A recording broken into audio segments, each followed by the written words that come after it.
आइए सुनते हैं चौथ माता की यह कहानी। चौथ माता की कहानी चौथ व्रत के समय कहीं वह सुनी जाती है। इसके बाद गणेश जी की कहानी सुनी जाती है। एक नगर में एक बूढ़ी माँ रहती थी। वह अपने बेटे की सलामती के लिए 12 महीनों की चौथ का व्रत करती थी।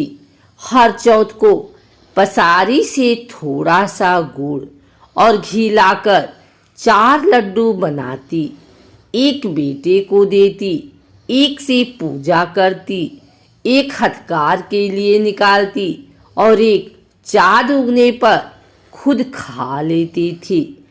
एक बार उनका बेटा ताई से मिलने गया। ताई ने बैसाखी चौथ का व्रत रखा था। ताई से पूछा, माँ तो 12 चौथ करती है। ताई बोली, तेरी माँ तेरी कमाई से तरमाल खाने के लिए 12 चौथ करती है।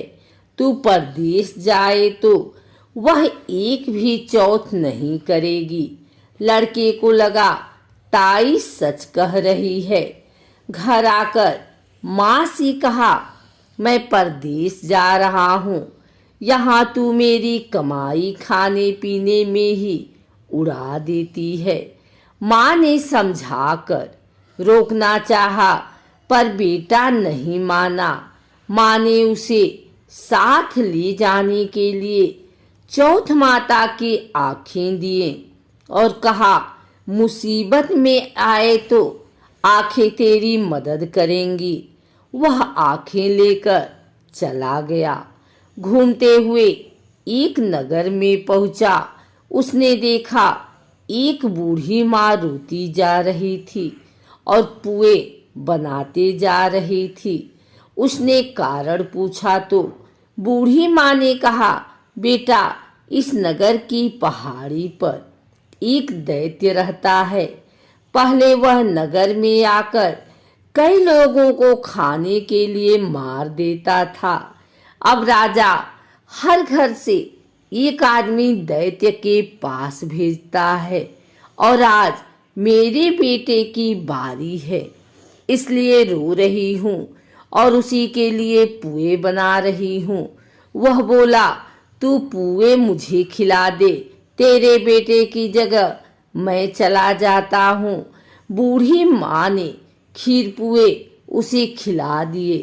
खा पी कर वह सो गया। रात को राजा के सैनिक आए तो बूढ़ी माँ ने उसे भेज दिया। दैत्य सामने पहुँचे, पर उसने चौथ माता की आँखें दैत्य की तरफ फेंक कर कहा, हे चौथ माता, यदि मेरी माँ मेरी सलामती के लिए व्रत करती है तो दैत्य का सिर कटकर गिर जाए। तुरंत दैत्य का सिर कट गया। लड़का वापस आ गया। राजा ने उसे उपहार देकर विदा किया। चलते हुए एक दूसरे राजा के नगर में पहुंचा। इस राज्य में आमा तभी पकता था जब एक इंसान की बलि दी जाती थी। सिपाहियों ने उसे पकड़कर आवे में चून दिया। लड़के ने आंखें आवे में डाले और कहा, हे चौथ माता, यदि मेरी माँ मेरे लिए व्रत करती है तो आवा मेरी बलि के लिए बिना ही झट से पक जाए। आवा तुरंत पक गया। आवे में से मिट्टी की जगह सोने चांदी के बर्तन निकले। अंदर से लड़का बोला, बर्तन धीरे धीरे निकालना, मुझे लग न जाए। राजा ने उसे निकलवाया और पूछा, इस आवे से तुम बच कैसे गए? लड़के ने बताया कि उसकी माँ चौथ माता का व्रत करती है। व्रत के कारण ही वह बच पाया। राजा को विश्वास नहीं हुआ। उसने एक चांदी की सुराही मंगवाई और कहा कि सुराही की नली से निकल कर दिखाओ, तभी मुझे विश्वास होगा। लड़के ने चौथ माता को याद करके आंखें सुराही में डालें और कहा, मैं भौरा बनूं, सुराही से निकलूं। लड़का भौरा बनकर सुराही से निकल गया।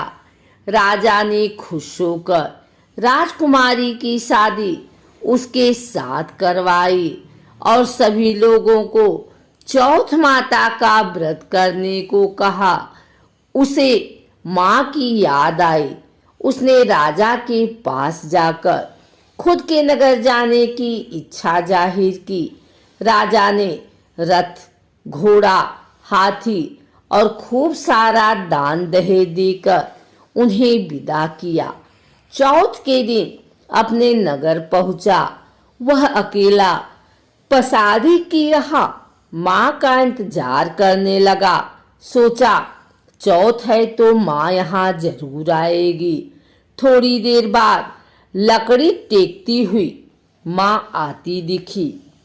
उसकी माँ की आंखों में जाले आने के कारण दिखना कम हो गया था।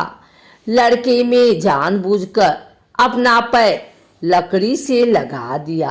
कहने लगा, बल रे पूत काटी, मेरे पैर के लगा दी। माँ ने उसे नहीं पहचाना। कहने लगी, भैया मुझे चाहे कितनी गाली निकालो पर मेरे बेटे को कुछ मत कहना। बेटा माँ के चरणों में गिर पड़ा। कहा, माँ मैं तेरा ही बेटा हूँ, मुझे माफ कर दो। माँ ने उसे गले लगा लिया। नगर के लोगों ने विश्वास नहीं किया कि वह उसी का बेटा है। बूढ़ी माँ ने चौथ माता को याद करके कहा, हे चौथ माता, यदि मैं अपने बेटे के लिए व्रत करती हूँ तो मेरे स्तन में दूध भर जाए और उसकी धार मेरे बेटे के मुंह में गिरे। माँ के स्तन से दूध की धार निकलकर बेटे के मुंह में गिरने लगी। लोग चौथ माता की जय जयकार करने लगे। उस नगर के सभी लोग चौथ माता का व्रत करने लगे। हे चौथ माता, जैसी बूढ़ी माँ को उसके बेटे की सहायता की, वैसे हमारी भी करना। कहानी कहने वालों की, सुनने वाले की, हुंकारे भरने वाले पर कृपा करना। बोलो चौथ माता की जय।